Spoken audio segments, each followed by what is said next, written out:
पहले मैंने एक इनिशिएट लिया था, लीगल नोटिस दिया था सरकार को कि आपकी वेबसाइट अपडेट नहीं है, उस पर जो है अनशन ये डाला कि आपने सब उन्होंने उस नोटिस के बिहार पे वो अपडेट कर दी थी। नोटिस कब दिया था?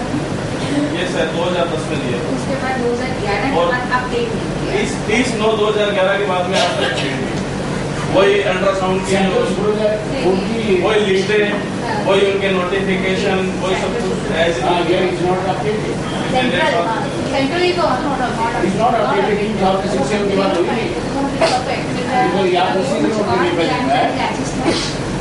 इसमें जैसा मेरे साथी ने बताया, मेरा नाम राजन चौधरी है, मैं SRTP नाम से एक ऑर्गेनाइजेशन है राजस्थान में, इसमें काम करता हूँ।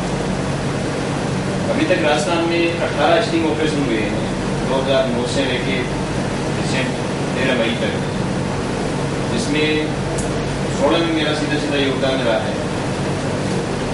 अभी जितने भी एक फास्ट ट्रैक कोर्ट बने, कोर्ट में वही जैसी पहली स्थितियाँ थी सेम वही स्थिति है।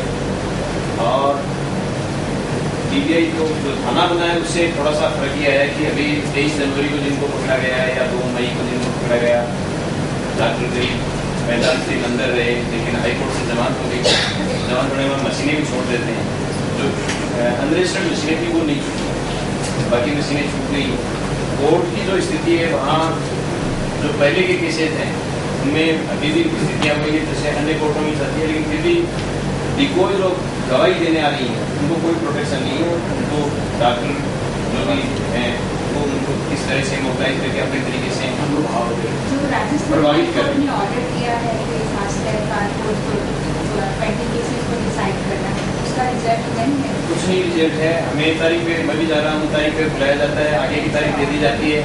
पिछले 1 साल से यही स्थिति चल रही है, मतलब हम जितनी बार की तारीखों पे जाते हैं आगे की तारीख दे दी जाती है। सरकारी वालों को वेतन मिलता है, हम जाते हैं तो DA भी हमारा है, गर्भवती महिलाओं को जिसने डिको बनाया था उनको लेके जाते हैं, उसमें यही स्थिति है।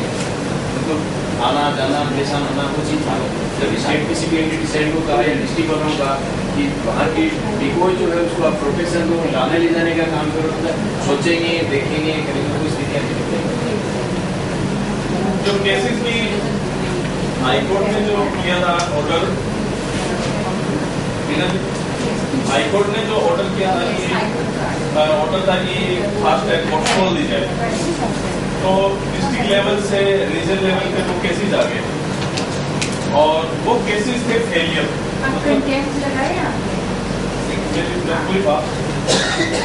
वो केसेस थे फेलियर इन द सेंस कि उनमें प्रॉपर कोई डॉक्यूमेंटेशन नहीं है, कहीं पे कुछ, इसलिए वो डॉक्टर्स जो थे वो चले गए रिवीजन में। रिवीजन से वो आगे हाईकोर्ट में 482 में, और 482 में आने के बाद में 482 में हाईकोर्ट ने उन केसेस को कर दिया स्टे, प्रोसीडिंग स्टे कर दी। प्रोसीडिंग स्टे होगी तब चाहे नीचे गवाह जाए या नहीं जाए कोई फायदा नहीं। हाँ वो स्टे, और हाईकोर्ट एक तरफ तो ये कह रही कि इनको आप जल्दी करो, दूसरी तरफ हाईकोर्ट के अंदर अगर वो डॉक्टर ऐसे राइट जा रहा है तो वो भी अपनी जगह सही है, क्योंकि वो केसेस इतने पुअर केसेस हैं, उन पे कोई डॉक्यूमेंटेशन नहीं है। इवन की जैसे ये आपका राजस्थान में एक सिस्टम अडॉप्ट किया हुआ BCPNDT कोऑर्डिनेटर का।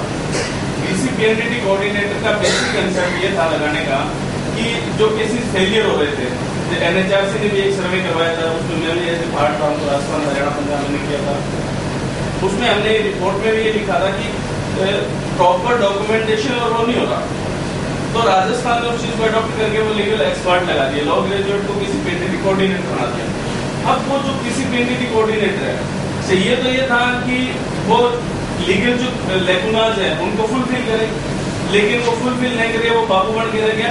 और उसकी प्रेजेंस में जो केसेस आज की तारीख में उसकी प्रेजेंस में भी जो केसेस फाइल हो रहे हैं, 2 पेज की कंप्लेंट फाइल हो रही है, उनके पास कोई डॉक्यूमेंट नहीं है।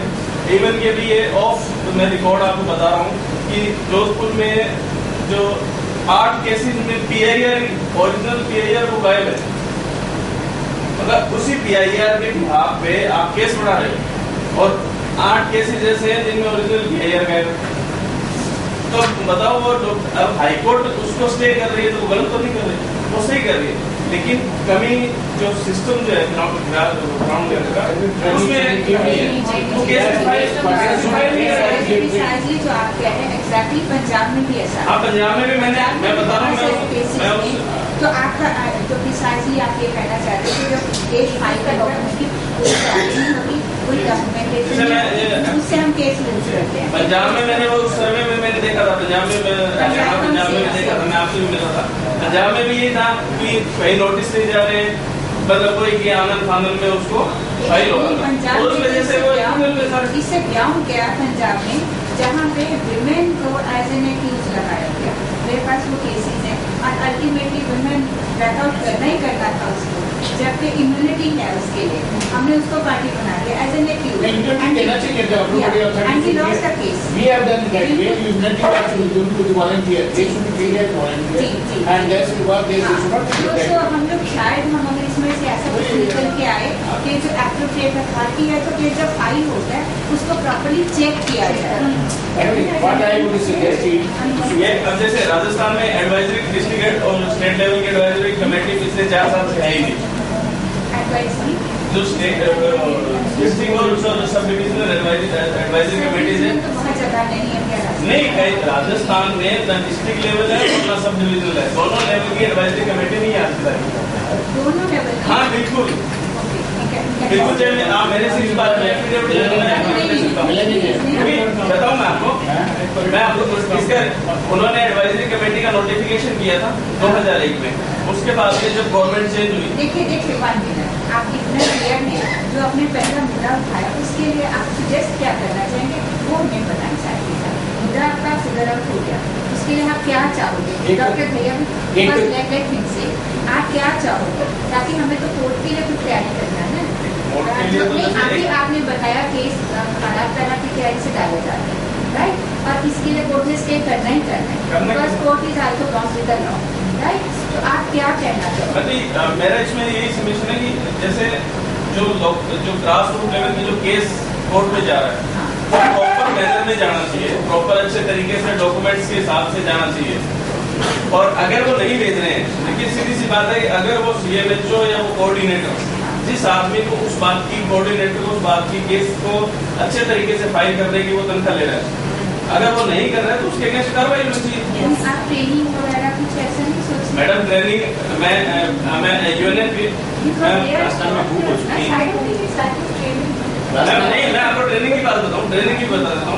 राजस्थान में स्टेट गवर्नमेंट खूब ट्रेनिंग हो चुकी है। एक तो हम उनकी इंटेंशन पे डाउट करें, एक हम उनकी कैपेसिटी पे डाउट करें। देखो ओवरऑल सब स्टेट से फीडबैक आया है कि उसका चलान करना ये करना ना पहले चाहिए ना एक तो मैकेनिज्म जो चाहिए होता है उसको कैसे फॉलोअप में लाना है, स्टिंग ऑपरेशन में वहाँ को कैसे करना है, तो वो मैकेनिज्म नहीं है मुझको लगते वायलेशन हुई उस वायलेशन से फॉलोअप के लिए ज़्यादा स्टेटों के पास पूरे का पूरा देखिए प्रॉब्लम के साथ प्लीज अगर आप अपना सजेशन भी सही है कि चार्जेस जब फ्रेम होते हैं बोलना चाहते हैं।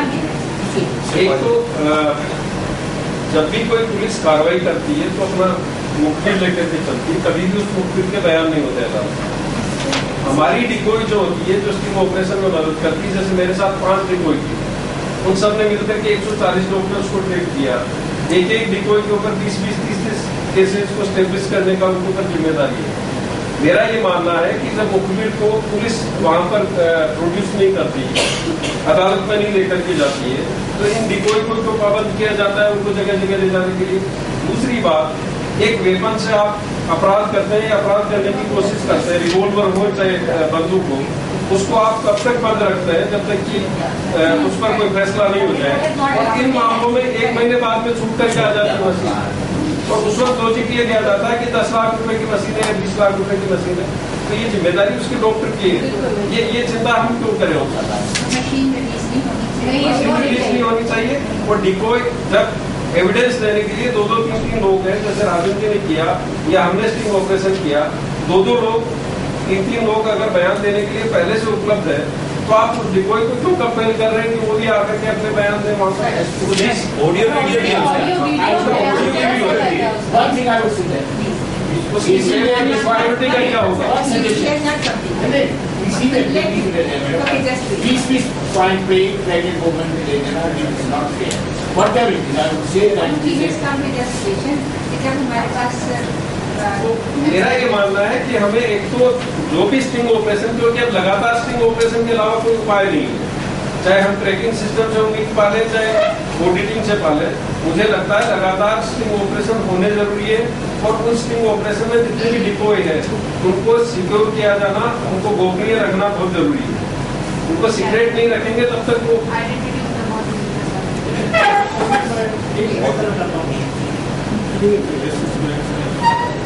और दूसरा जितने भी स्टिंग ऑपरेशन से रिलेटेड केसेज है, हमने डिमांड की थी एक फास्ट ट्रैक कोर्ट, उस वक्त मुख्यमंत्री एग्री भी थे, लेकिन फिर उन्हीं डॉक्टर से कंसल्ट करके उन्हीं की बात को मानते हुए उन्हीं के इलाकों में आपने डिविजनल हेडक्वार्टर पे आपने फास्ट ट्रैक कोर्ट बना दी। कई बार तो ऐसा होता है कि 2 फास्ट ट्रैक कोर्ट में एक साथ हियरिंग हो रही है, आप कैसे जा सकते हैं? वहाँ पर जाते हैं तो कभी एपी भी छुट्टी चला जाएगा, कभी मजिस्ट्रेट नहीं होगी, कभी पता चला कि कोई रेफरेंस हो गया, कभी कुछ हो गया, तो हरेसमेंट का लेवल है वो उसी तरह से भी है। लेकिन क्या आप कोई ऐसे डॉक्यूमेंट दिखा सकते हैं जो आप कह रहे हैं अपनी एरिया में फास्ट ट्रैक कोर्ट बनाई है, ये सब कुछ डॉक्यूमेंट है वेबसाइट पे डिविजनल हेडक्वार्टर पे है एक फास्ट ट्रैक कोर्ट में हो।